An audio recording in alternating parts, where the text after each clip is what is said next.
Let's see the definition and clinical features of Sjogren's syndrome. Definition: Sjogren's syndrome is an autoimmune disorder of unknown etiology characterized by lymphatic infiltration of exocrine glands leading to glandular fibrosis.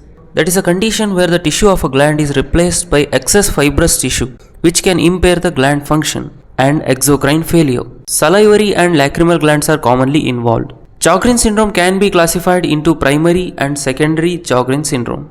Primary Sjogren's syndrome is not associated with other diseases. Secondary Sjogren's syndrome occurs as a complication of other rheumatic disorders such as rheumatoid arthritis, SLE, polymyositis, or scleroderma.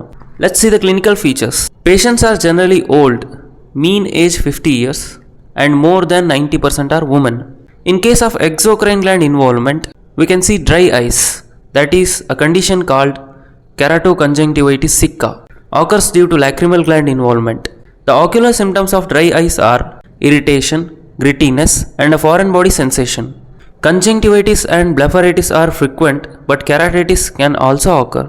Here, conjunctivitis is the inflammation of conjunctiva, blepharitis is the inflammation of eyelid, keratitis is the inflammation of cornea.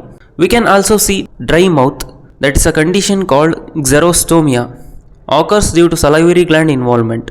Salivary glands may be enlarged. Decreased salivary secretion leads to difficulty swallowing dry food without water.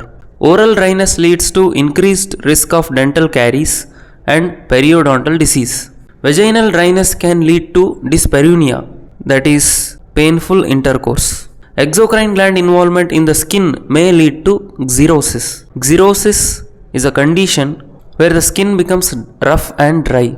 In case of extraglandular features, we can see non-erosive arthritis in musculoskeletal system, peripheral neuropathy in nervous system, glomerulonephritis and renal tubular acidosis in kidney, pericarditis in heart, interstitial lung disease in respiratory system, dysphagia in GIT, hypothyroidism in thyroid, vasculitis and Raynaud's phenomenon in vascular diseases, and also we can see lymphadenopathy, increased incidence of lymphoma, low grade fever and fatigue. Thanks for watching.